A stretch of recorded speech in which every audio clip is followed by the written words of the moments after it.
শরীরের বয়স বাড়লেও কিন্তু মনের বয়স কখনোই বাড়ে না। প্রতিবারই আমি আমার বার্থডে নিয়ে একটু এক্সাইটেড থাকি। ছোটবেলা থেকেই এই অভ্যাসটা আমার, কারণ বাবা মাকে দেখতাম খুব স্পেশাল ভাবেই আমার বার্থডেটা সবসময় সেলিব্রেট করতো। বিয়ের পরেও তাই ইব্রাহিম সবসময় চেষ্টা করে আমার বার্থডেটা একটু স্পেশাল ভাবে সেলিব্রেট করার জন্য। এইবারও কিন্তু সেম কাহিনী হলো। আমি, ইব্রাহিম আর ভাইয়া আমরা তিনজন মিলে কিন্তু এবারের বার্থডেটা আমরা খুব ভালোভাবেই সেলিব্রেট করেছি। যদিও এবার বাইরে খাওয়ার প্ল্যানটা ছিল ভাইয়ার। Hi friends, welcome to my channel ঋতুস real life. আসসালামু আলাইকুম, কেমন আছেন আপনারা সবাই? আশা করছি সবাই অনেক ভালো আছেন। আলহামদুলিল্লাহ, আপনাদের দোয়ায় আমি অনেক ভালো আছি। আজকে শেয়ার করব যে আমার বার্থডেটা আমরা কিভাবে সেলিব্রেট করলাম।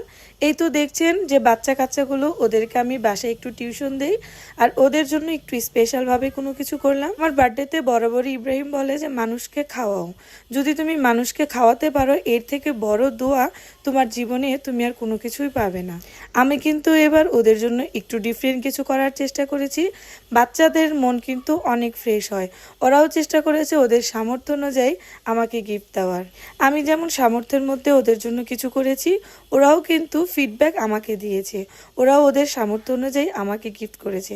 আর এবারে বার্থডেটা যেহেতু আমাদের কুরবানিদের 2 দিন আগে ছিল, সেহেতু কিন্তু আমরা আমাদের কুরবানির গরুটা কিনেছিলাম।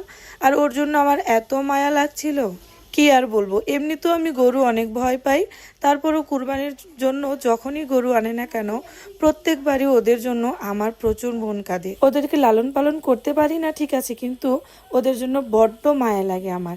যাই হোক, এদিকে তো আমি আমার বার্থডে ড্রেস বের করে নিয়েছিলাম, কারণ আজকে যেহেতু আমার বার্থডে তাই তো আমাকে সুন্দর করে রেডি হতে হবে।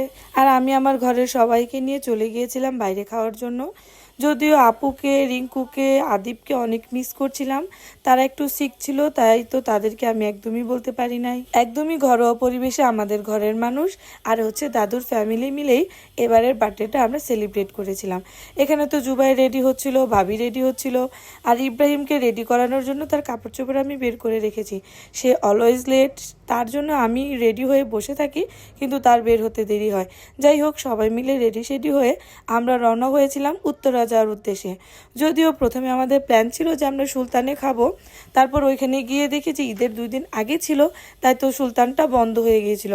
তারপর আমরা প্ল্যান চেঞ্জ করে ওইখান থেকে চলে যাই আমরা কাচ্চি ভাই। মাঝে মধ্যে অনেক বড় করে বার্থডে সেলিব্রেট করতে ইচ্ছে হলেও করি না, তার কারণ হচ্ছে যে বাবা মার জন্য এই দুনিয়ার আলো দেখলাম, সেই বাবা মাই তো আমার কাছে নেই। জন্মদিনের মনের ভিতরে সেই আনন্দটা কোথায় জানি থেকে থেকে লুকিয়ে যায়। যাই হোক, যতদিন আমার পাশে আমার ইব্রাহিম আছে ততদিন আমার আশপাশে কোনো দুঃখ কষ্ট নেই। পরিবার মানেই তো নোকঝোক ঝগড়াঝাটি একটু হবেই, তারপরও সবকিছু ভুলেই কিন্তু মিলেমিশে আমাদের সবাইকে একত্রিত থাকতে হয়। তারপরও আল্লাহর কাছে অনেক অনেক শুকরিয়া যে এখন পর্যন্ত আমার মাথার উপরে হাজবেন্ড নামের এই ছাদটা আছে বলেই কিন্তু আমি এখনো দুনিয়ার অনেক ঝড়ঝাপটা থেকে মুক্তি পাই, রেহাই পাই। অনেক ঝড়ঝাপটা সে আমাকে বুঝতেই দেয় না। আপনারা যারা আমার এই ভিডিওটা দেখছেন তাদের সবার কাছ থেকে আমার একটাই চাওয়া যে আপনারা সবাই আমাদের দুজনের জন্য অনেক দোয়া করবেন, যাতে এই ভেঙে যাওয়ার দুনিয়াতে আমরা আমাদের শেষ নিঃশ্বাস পর্যন্ত একত্রিত থাকতে পারি। যাই হোক, এবার আসি বার্থডের কথায়। এখন যেহেতু আমরা কাছি ভাই এসে ওয়েট করছিলাম, একটু পরে কিন্তু দাদু তার ফ্যামিলিকে নিয়ে চলে আসে। আর বাইজিদের এই গিফটটা পেতে আমি এত খুশি হয়েছিলাম, কি আর বলবো। ফুল তো অলওয়েজ আমার ভালো লাগে, তাই ইব্রাহিম সবসময় চেষ্টা করে আমাকে ফুল দেওয়ার জন্য।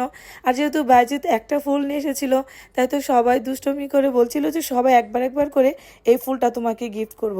বললাম ওকে, নো প্রবলেম, ফুল তো ফুলই, সে যেই গিফট করুক না কেন।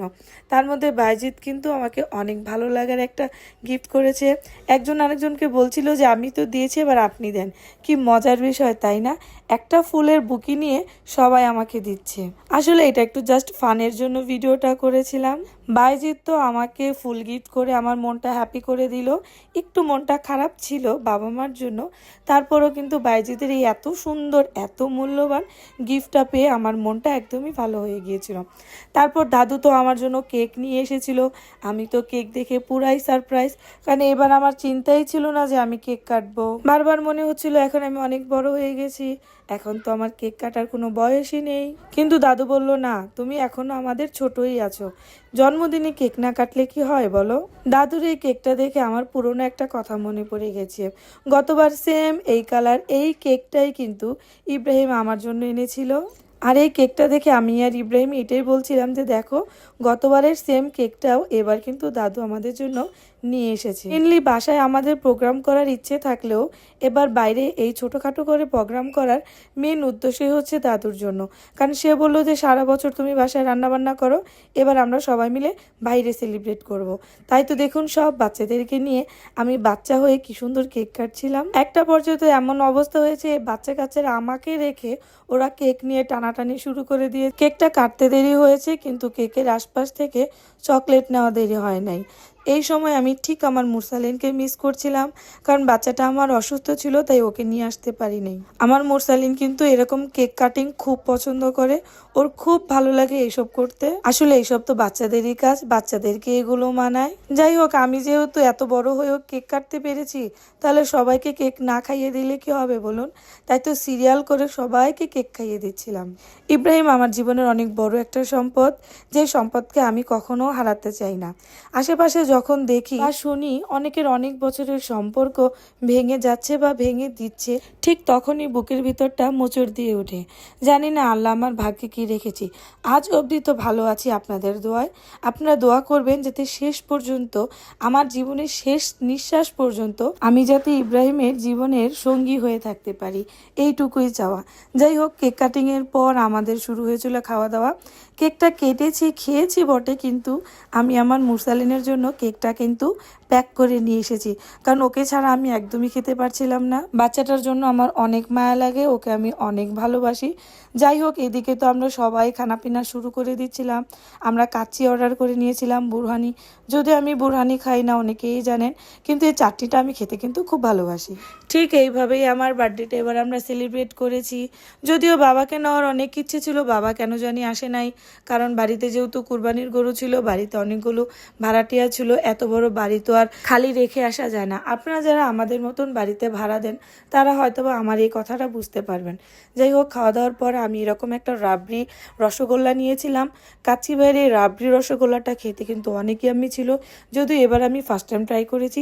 যাই হোক, সবাই আমরা খেয়ে দিয়ে এরকম বাসার জন্য প্যাক করে নিয়ে এসেছিলাম, কারণ আমার বাসাতে যারা যারা ছিল তারা তো আর আমাদের সাথে ওইখানে যেতে পারে নাই, তাদের জন্য আর কি। ফ্যামিলির একজন গেলে অন্য আরেকজন যদি না যায়, তাহলে কেন জানি সবকিছু একটা অপূর্ণতা থেকে যায়, কি বলুন। ওইখান থেকে আমরা খাওয়া দাওয়া শেষ করে চলে এসেছিলাম একটু শপিং এর জন্য। আর এই যে সুন্দর একটা রিং দেখছেন, এই রিংটা কিন্তু ভাইয়া আমাকে গিফট করেছে।